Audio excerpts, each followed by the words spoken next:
Awesome. Awesome.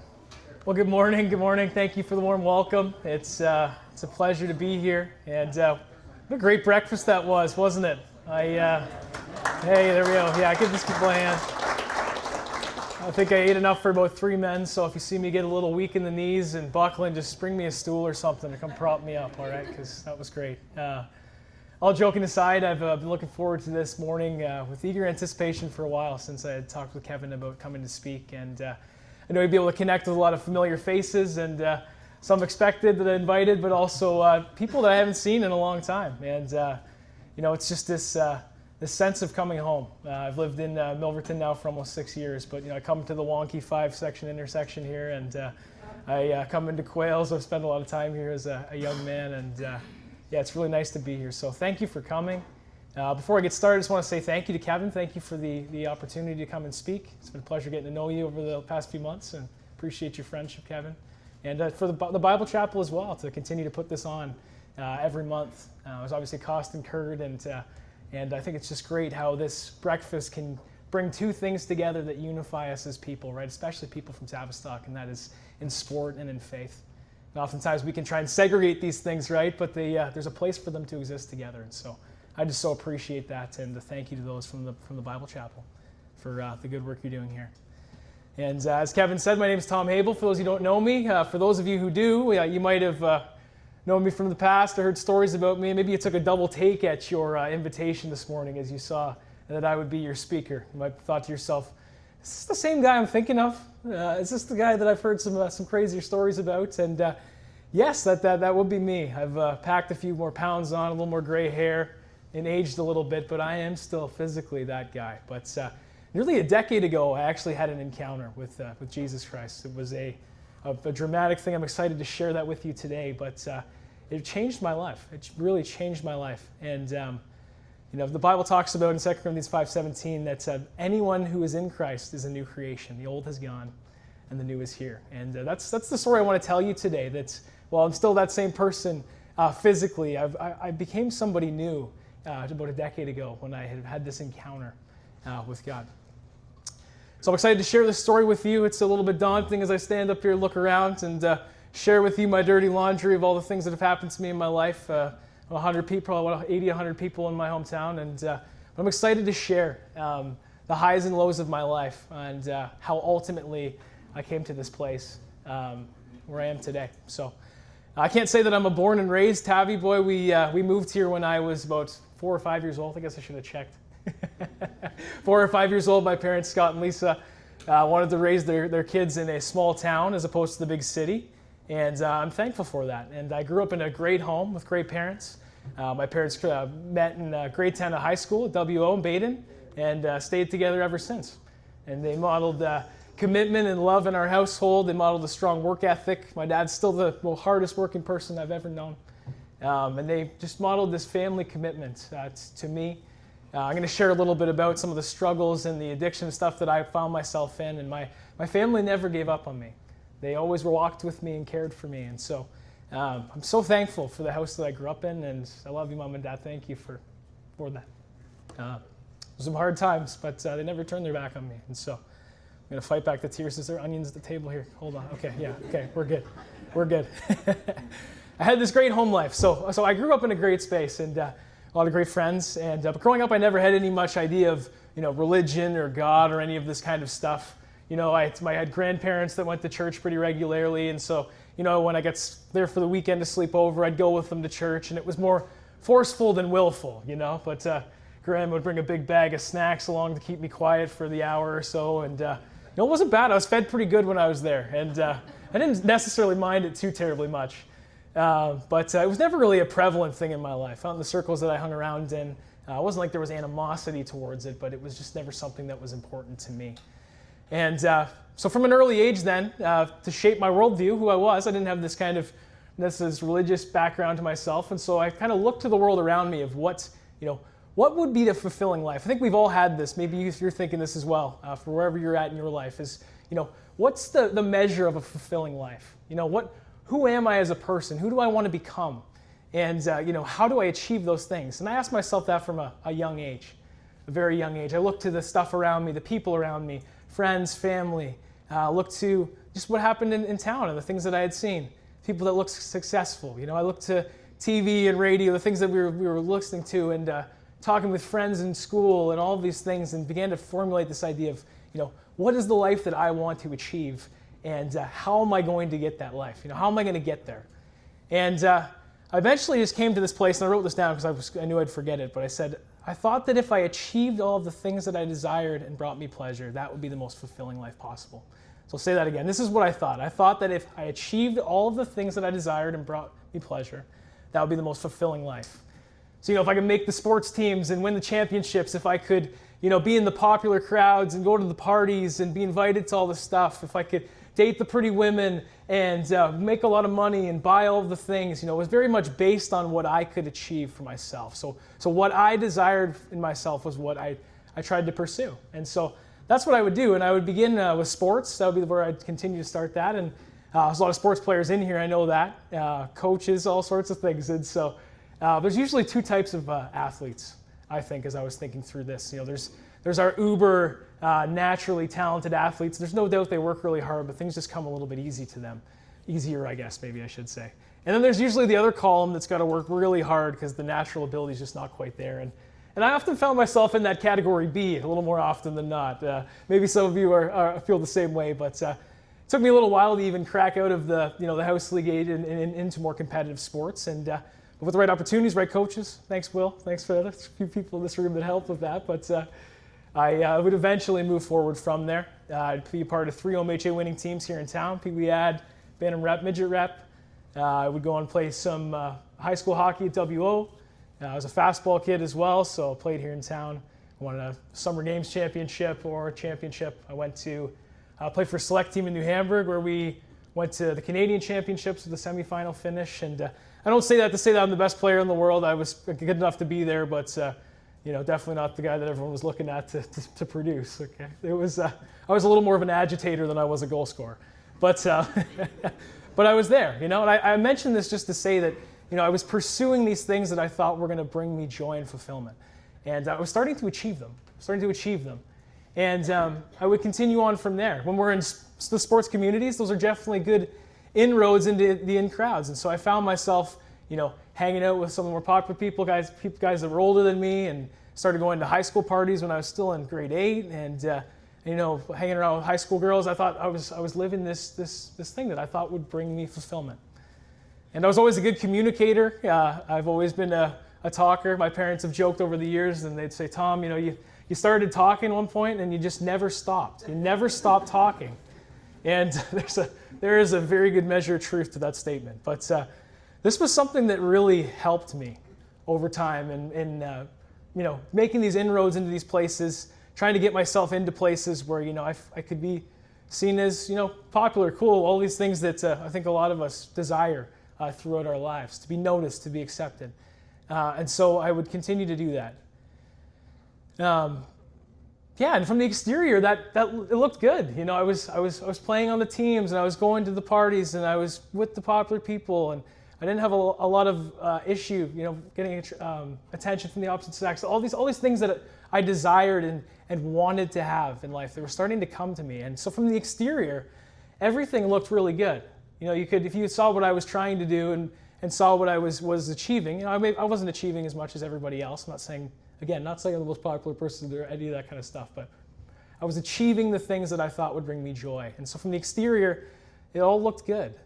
But honestly, on the inside, there was something that was very wrong that was going on, and it would continue to bubble up over these years as I would kind of go through my high school career. Towards about grade 11, I started to have this feeling of meaningless to life. I could achieve these things, I could go after these things that I wanted, but every time I would kind of get this thing that I wanted in life, it would never be satisfying enough to me. I'd go make a team or win a championship, and all I could think about was, I just need to do better. I need to score more goals, or I need to do more of this, or I need to do something bigger or better than this. Or I get in with a group of people, and I would, all I would think about is, I just need to get in with other people. I need to have more fun and do more crazy things and live these crazier lives. Like, this isn't good enough for me, right? Maybe you resonate with that. Or, I would get a girl that I was pursuing, and then, it wouldn't take long before I would just want somebody else. It was this continual, every aspect of my life, whether it was, sports, relationships, whatever it was. There was just this desire within myself for more. Nothing that I was pursuing in life was fulfilling me, and it was really starting to depress me. I started to struggle with some of my mental health. I was anxious, and I would say I would have had depression those times. I was so discontent and concerned with life. I thought, if this is all there is to life, what good is it? What's the point? I always thought that there would be more to life. And as I was going through it, I really just didn't have these things that I wanted, and it really bothered me. And about that grade 11 time, I would find what would be a helpful crutch and a remedy for my problem. And about that time, I began smoking pot, and that was the one thing that was the remedy for me. It was, I struggled with all these things inside of me, but when I would smoke with my friends or by myself, all of this pain would just go away. My only concern was, where's the Dorito bag and my Xbox and my friends I want to laugh with and have fun with. I could just separate myself from this feeling inside of me to numb that pain. And so what would start as a recreational thing would become this thing that I was so dependent on. From the minute I would wake up in the morning till the minute I went to bed at night, I would need it. And the drinking would continue. We'd start on parties on weekends, and then it would become, weekdays. And it was just this continual spiral because I couldn't deal with what was going on inside of me. Something was wrong. Something was wrong. The life that I wanted wasn't becoming what I thought it would, and I was just starting to, push this all down and cover it over with substances and things like that to really do that. And so it would start out as just recreational, but it would be drinking all the time, smoking up. It would eventually become, harder party drugs. And, you could put a list up on a board today, and there'd probably be not very many that I haven't done. It was just this pursuit. And I never sought out. I wouldn't have called it addiction then. I call it that now. But I would have never, I never set out to be this way. I never wanted this. Nobody ever sets out into addiction or anything like that, wanting to do it. But it's generally, there's something underneath of it. And that was really the thing for me, was there was something at the core of myself that I just couldn't figure out. And looking back now, I don't have the language. I didn't have that language for it at the time. But the Bible actually describes exactly where I was.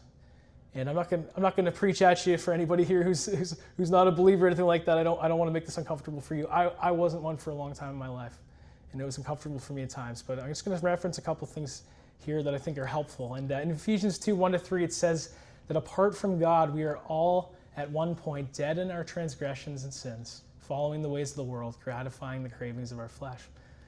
And that was really what I was doing. I was following the ways of the world that told me what would give me satisfaction and fulfillment in life. I was gratifying, these urges that I would have. I was continuing to pursue them, continuing to consume. And this was me. I was chasing everything the world said would satisfy me. But no matter how much I got, it was never enough, right? It was never enough. And I wasn't just struggling, as I thought then, but I was actually spiritually dead. As this passage would say, I was spiritually dead. I was physically alive. I was making decisions about life. But there was just something that was dead within me, and I just couldn't figure it out. And you might be thinking, wow, Tom, this is a pretty depressing story, and now you're talking about, spiritual deadness and all these fun things. Like, this is kind of depressing, and that might be what it sounds like. But luckily, the story doesn't end there. And one of the two most powerful words in the Bible is this: it's but God. But God. And so we learn these things of where we are as people. There's this thing that I was just living this life for myself that wasn't quite working out, and living in opposition to God. The Bible says even deserving of wrath and judgment, and that's a scary thing to think about. And I didn't even know this stuff at the time. But I was living contra to the way that He had intended it to be, and it was really not working out well. But verse 4-5 says, "But because of His great love for us, God, who is rich in mercy, made us alive with Christ, even when we were dead in our transgressions or in our rebellion against Him. It's by grace that you have been saved." I'll talk a little bit more about that in a bit. But when I was at my lowest at this point, so I'm telling you about this downward spiral of my life, when I was at my lowest and I was empty and I was chasing the things of the world, when I had actually just given up on myself, given up on my life, given up on ever getting out of what was happening to me. God had never given up on me. And I had no real understanding of who this God was or any of this stuff, but he had never given up on me. And he was through all of it, started working it all together for good. And the story of my life was pretty tragic at this point, and it's going to get a little bit darker here towards the end, but there's a light at the end of it. And I'm excited to show you how God was drawing me to him through this whole situation. He was drawing me, and it would actually start with a family tragedy, which kind of sounds interesting, but it's just amazing how he works. And so I have a cousin, her name was Becky Pohl, and she was diagnosed with a form of ovarian cancer when I was about 20 years old. She's the oldest of 13 cousins on my dad's side, and it was found way too late. It kind of was asymptomatic until it was too late. They found it and they gave her 6 months to live. And she wouldn't last much longer than a few weeks from that diagnosis. It was very rapid and very sudden, and it really shook our family to the core. It was a painful time as your oldest cousin of the group. I was the second youngest, and so the oldest cousin of the group is now gone. And we all as a family were wrestling with this, and I know myself, I was wrestling with it too. How could this happen? How could this happen? My cousin Becky was a believer. She believed in God, and I was a very opinionated young man, and maybe for people that still know me, maybe I still am. I hope not as badly as I was then, but and she would always call me. I always appreciated that about her. She would always call me on stuff that she thought that wasn't right, and she'd tell me about this God thing, but I never agreed with her, but I always respected her for what she stood for, and I was just wrestling with this. Why? How could this happen? This is such a good person, so young. When you're I don't even think she was 30. I don't have the exact age today, but it was just this. It was unbelievable. I couldn't believe it. But God would use this as a way to get my attention, to start to get my attention. And what was a tragedy would end up, starting to lead me on my journey in life. And so after this funeral, and we were all going into the part after you have a meal together and celebrate the life, I would sit down at a table with a family friend and actually a neighbor who would live across the road from us at the time. His name's Bevan Whitmer. I'm sure some of you would know him in here, a longtime Tavistock resident. And I knew of Bevan. He lived across the road. I didn't really know him that well, but we sat together at this table and we had a really good conversation. And I started to just confide in him a little bit and say, my life isn't where I want it to be, and at that point, my workplace situation wasn't the greatest. I went through to be a mechanic at a high school, and I didn't really like it that much, and to be honest, I really wasn't that good at it either, and so it was kind of this point of contention, It just wasn't who I was, and I always wanted to get into business someday later in life, and I had actually tried there. I'd worked with a dealership to get into car sales, and it failed miserably. It was just a horrible time in my life, and Bevan, through this conversation, he said, Tom, why don't you come work for me? And he was the general manager of the Kia dealership in Stratford at the time anyway. And so I thought, this is great. This is my big break, I get somebody that we know as a family, a good, honest guy that I can trust and learn from. He's been in it for a long time. And so I decided to go and work for him. And over the next few months, I would watch Bevan. I get to know Bevan. And I noticed there was something different about this guy. There was just something different about him. I'd never met anybody like him. He was a really good leader. He was firm when he needed to be. He was good at getting people going, but he just led with this compassion and love. And he had this kind of peace and joy in his life as I walked with him day by day in the workplace. And I just remember at one point thinking, this guy has something that I don't have. And I don't know what it is. So I started watching him a little more closely, and I started, asking him questions and just watching him more intently. And I realized that Bevan was a Christian, and at this point I was pretty abrasive to that idea. I would have called the Christians brainwashed fools at that point in time. I feel better saying it now that I am one. So, but I would have been so against this idea. I'm like, you people are crazy. But I was confronted with the fact that this guy that I admired and wanted to be like was one. And so I started asking him some questions. Bevan would actually give me my first Bible. I actually brought it with me today. He would give me my first Bible. I'd read a few pages, and I started at the front, and there's some weird stuff in there, animals and altars and blood and stuff. And I'm like, what is this? This is confusing. And I just was like, this isn't for me. This is crazy. This is still crazy to me. So nothing dramatic happened in that moment. I didn't have any crazy moment, but there were some seeds planted for me. I started to think maybe there is this God that this Bevan knows, and my grandparents seem to have known, and my cousin Becky seemed to have known, that maybe there is some merit to this idea of a God. But I would go on continuing this chase of fulfillment. It would bleed over into my job life, and I would take a new job almost every year, jumping from job to job to job, to place to place to place. I moved down to Toronto for a brief time because I was like, it's Tavistock and all these people here. That's my problem. And then I realized that it actually was me. I was the problem, not the town or the people. And so I would move back. I had an apartment in Woodstock when I moved back. And again, it was just this downward descent, further into despair. More drinking, more drugs, more just doing crazy, stupid things. And just blacking out all the time and passing out in snowbanks and waking up in drunk tanks. And I just began to become so embarrassed of my life, so so ashamed of myself. I'm like, what happened to you?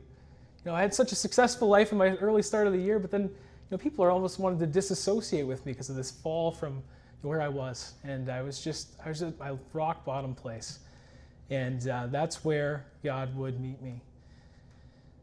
Sorry, I lost my place here. So one night, I would hit rock bottom. I would come back to my apartment in Woodstock. It was about 4:30 in the morning on a Saturday. I was high out of my mind, drunk out of my mind. I don't even know where we were or what we were doing, but it was a typical Friday night into the morning and Saturday. And I walked into my apartment that morning, and I'd had enough. I'd had enough. And I thought to myself, today's the day. I'm done living this way. I don't want to do this anymore. I've tried so hard to get out of what I was doing, and I just couldn't do it. And I'd had enough. And so I went to my freezer in my apartment. I grabbed a half a bottle of whiskey out of the freezer, a pack of cigarettes, and a pad of paper and a pen. And I went out to my balcony, and I wrote my suicide letter on that balcony that night. I'd had enough. I couldn't live like this anymore. I couldn't find fulfillment. I couldn't find any of this stuff in what I was doing. And I just had enough. I couldn't do it. And so I would go out and write this letter, and I would come back in, and I'd grab a bottle of prescription painkillers that I was pretty sure would do the job, and dumped them all into my hand, and down the hatch they went. And I laid down in my bed that night, and for the first time I prayed to this God that I'd learned about. And I still was pretty not sure he was there, but I don't know whether I thought I was going to have to meet him if he was real, and so I needed to talk to him beforehand or what that deal was. But I prayed for the first time, and I said, God, if you're real, I hope you'll accept me for who I am. And that's all I said. And I closed my eyes, and I never expected to open them again. And I would open them again, thankfully. It would be later on that Saturday afternoon. I would open my eyes, and I never expected for that to happen. And if you've known anyone who's gone through something like this, but after a failed attempt of something like this, it's just this well of emotion that comes over you. This well of emotion that comes over you. And it just started with just weeping. Like, I just wept. I was so sad. I was so sad of what happened, what was going on with my life. And then it just turned to anger. I got up and I just started smashing stuff off the walls and off of shelves and punching holes and stuff. I just freaked out. And this anger at what was being taken out of my apartment, actually, then I was angry at this God. Again, I didn't even know this God was real, but then I was angry at him. And then I started yelling out at the top of my lungs at this God. And I said, why won't you let me die? Why won't you let me die? I was angry with this God. And in the midst of what was happening, I heard this still small voice in the back of my mind. It wasn't some profound, thing you might see on TV. It was just a really small, still thing. But these words came into the back of my mind. It says, because I'm not done with you yet. Because I'm not done with you yet. And I stopped this fit of rage, because it was just, and it might sound crazy to you. If it sounds crazy to you, I understand. It sounded crazy to me in the moment too. But I stepped back and I was like, what is that? Like, what was that? That wasn't how I talked to myself. That wasn't the way I viewed myself as a person. I remember I was pretty ashamed of myself, pretty embarrassed of myself. I was pretty hard on myself. But these words were resonating in my mind, and luckily for me, it kind of brought me out of this space and this thing that was going on. And so the rest of the day, I would just kind of lick my wounds and try and recover from the pain I'd inflicted on my body that night. But these words, because I'm not done with you yet, because I'm not done with you yet. They just played through my mind. They played through my mind all night. And to the point I was like, I need to think about this. And so I started Googling and YouTube, and I'm like, was this the drugs and alcohol mixture? Was this, am I going to the next step and am I becoming clinically insane? Like, there's got to be a logical reason for what just happened. And I came to the weird conclusion that I never thought I would come to. I thought God spoke to me. Or at the very least, he was trying to get a hold of my attention. And so I went on the computer and I was looking up churches. I was like, I'm going to go try this out, I think. And I did what any good person who never really goes to church does. I looked as far as I was willing to drive away so nobody I knew would see me when I went there. And I was pretty sure if I went to Kitchener-Waterloo, I'd be all right. And so I picked a bunch of them, and again, I laid down in my bed that night, and I prayed to this God. God, if you're real, because that's how I prefaced every prayer that I did in the beginning, because I was pretty sure he wasn't. And I said, if you're real, I'm going to give you a chance to show me. I'm going to give you a chance to show me that you're real. I'm going to go to one of your churches tomorrow, and I'm going to trust that you're going to make this make sense for me. And so I decided that. That was that. And so that next morning, I woke up, I put myself together. I was probably still a little disoriented from what had happened already, but I got in my car, and I drove to Kitchener-Waterloo. And again, I prayed to this God. God, if you're real, I'm going to trust you that you're going to direct me to the place that I should go. And there wasn't any profound thing that happened. I just felt like I should go to a place called Koinonia Christian Fellowship in Bloomingdale. And I thought it was either God leading me there, or it was because it was actually even further past Kitchener in the country, and I thought for sure that people wouldn't see me there. But I look back now and I know for sure it was God who was drawing me to this place. And I went to this church, and it was a big church, and it was perfect. I could slip in the back door, and I could, slip into the auditorium, and there's so many people you can just navigate through without anybody talking to you, and it worked perfectly. It was a perfect plan, perfectly executed. In the back door, into the back of the auditorium, and I sat down, and we went through the music, and they had an electric guitar and drums and a smoke machine. I'm like, this is awesome! I didn't know this is what church was like. This is cool, and. When I went in, and as the speaker came out, I noticed right away there was this UK accent, this British accent, thick British accent. And this guy came out, and turns out there was a special guest speaker from London, England that weekend. He was there for a men's conference, and he was speaking that Sunday morning. And I was like, wow, that's cool. What are the chances, He's here randomly, I'm here randomly. This is kind of cool. And so I was listening to him, and he was a really good speaker. He was really funny. And I mean, the accent just, that helps anybody, right? It's just nice to listen to. But anyway, he got up there and he started preaching this message, and I'll never forget it. And he preached this message called Victory in the Valley. Victory in the Valley. Kind of the premise is this. I don't have a recording or anything of it, so I'm just kind of going by my own memory. But the idea was this. He said, all of us at one point in our life come to a valley. We come to a valley where it's a dry place. It's a dark place. It's a place that is not comfortable. It's not a place that you want to stay. But the valley seems to be inescapable at times. You can't get out of it. And so a lot of us just give up and stay in the valley. And we pitch our tent in the valley and we live there for the rest of our lives. And that's what happens. He said, but God doesn't want you to live in the valley. He said, God wants you to come out of the valley. And God actually is going to make a way for you to come from the valley of darkness to the mountaintop of life. And I imagine myself in this moment as I'm listening to what this guy's saying as that cartoon character, with your jaw on the floor. I'm like, I'm in a valley, I'm in a valley I can't get out of. I'm in a place that I'm stuck in that I can't get out of. That's crazy. I'm like, I can't do this. 2 nights ago, I actually tried to take my own life to get out of the valley. That's how badly I wanted out of this place, this valley, this place that I was in. And now I was hearing about this God who was going to help me get out of this valley. And I thought, this is great. This is great. And he began to talk about Jesus and about how God loved us so much. I talked about in that little Ephesians part at the start that, we were deserving of judgment. We were deserving of all these things. We have this kind of, this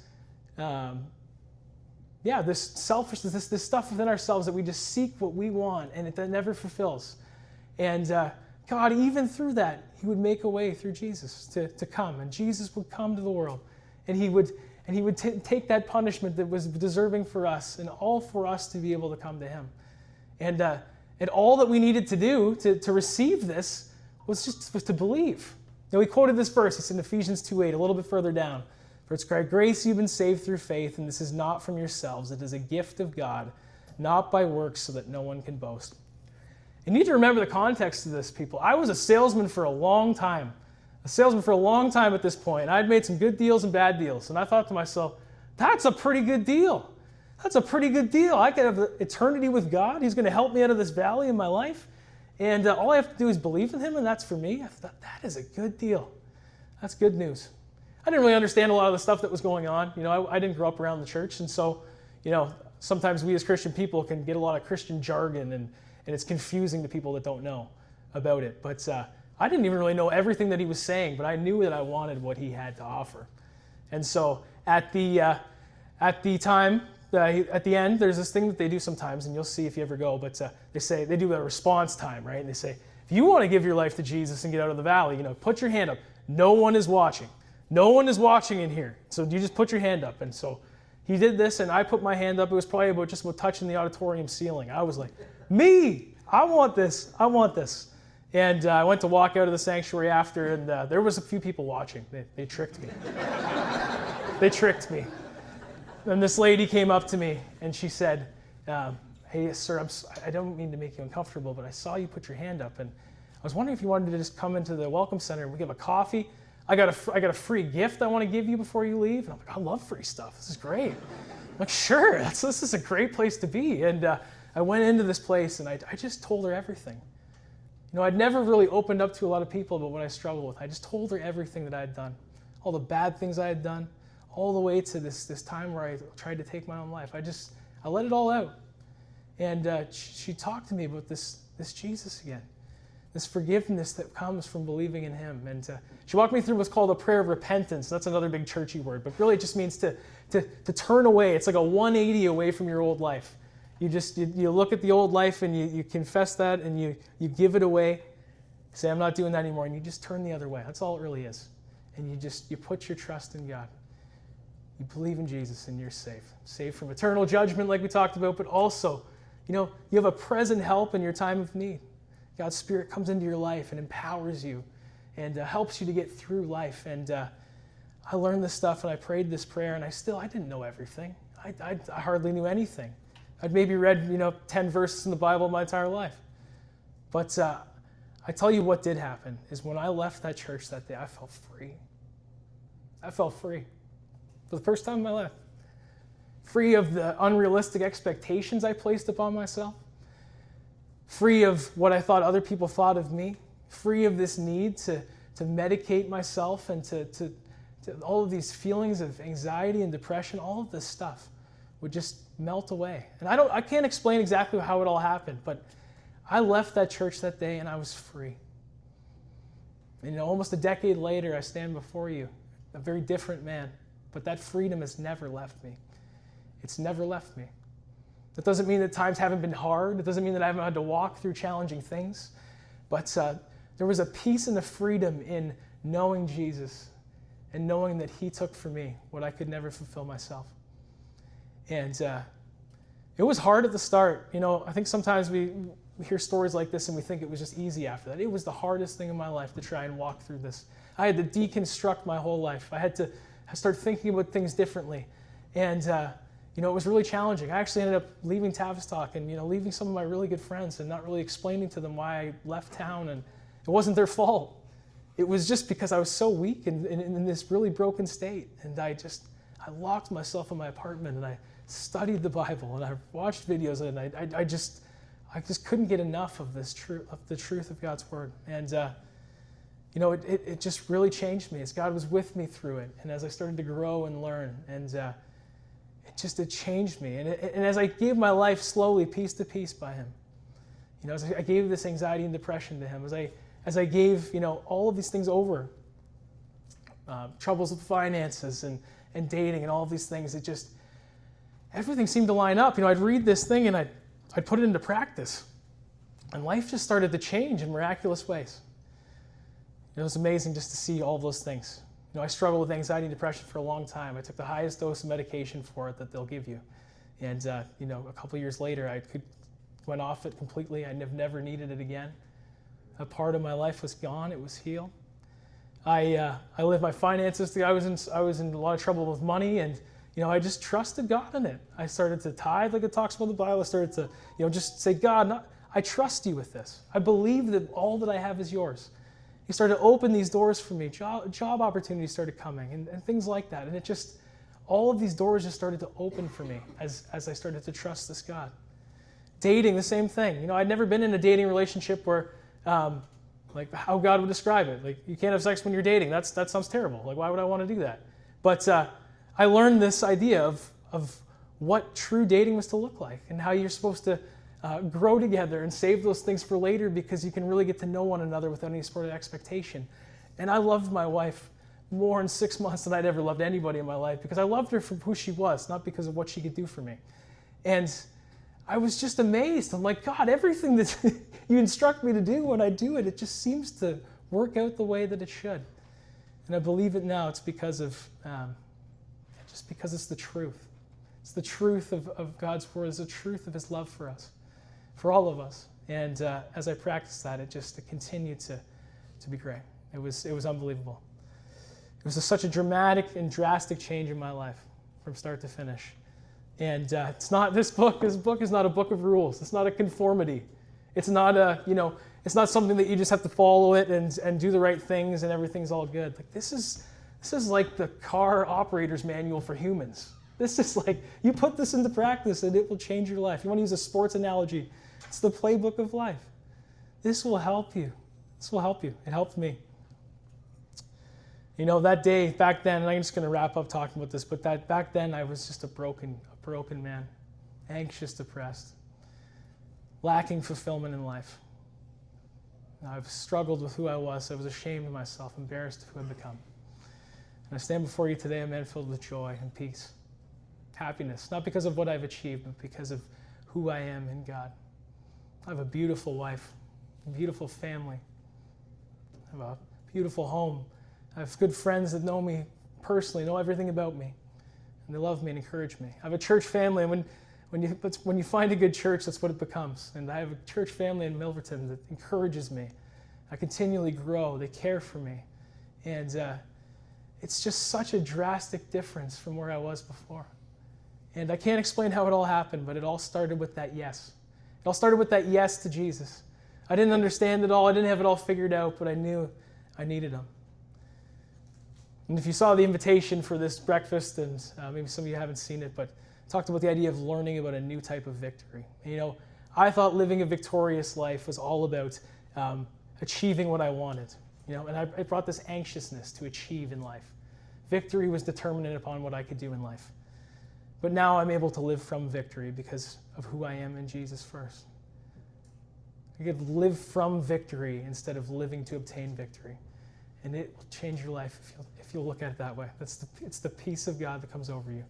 Jesus has already won the victory. There's a famous Christian song right now that says, I can't gain a thing if I've already won. That's how I feel. That's how I feel today. So it doesn't matter whether there's hardship, or it doesn't matter whether my life goes great or not, whether I lose all my money in my home, whether, I make $1 million today. It doesn't make a big difference at all what position I hold, where I am in life. There is a peace in knowing God, and it will transform your life. It will keep you steady. I don't come here, and I'm just wrapping up now, but I don't come here for you to be happy for me. I don't want the recognition. It's all God did for me. I come here today and stand before you because what was available to me is available to you. And I know all of us struggle in our own ways. We all have our own struggles, and maybe it's not alcohol or drugs like it was for me, or maybe it's, I don't know what it is for you. But I came here so that you would hear this story and know that it could happen for you too. There is change. There's transformation in Jesus. It change your life if you'll let him. So if you're feeling the nudge this morning, if there's anything that's nudging your heart this morning about my story, just like I was in that church that day, that nudge of I want this, don't leave here without sharing that with somebody. I'd be honored to talk to you about it if you feel comfortable talking to me. There's lots of people in this room if you know somebody you're more comfortable with, but don't leave here without telling somebody, because I believe that's God trying to get a hold of your attention today. Well, thank you for listening. I appreciate that. Thank you for being here. And God bless you. Thank you.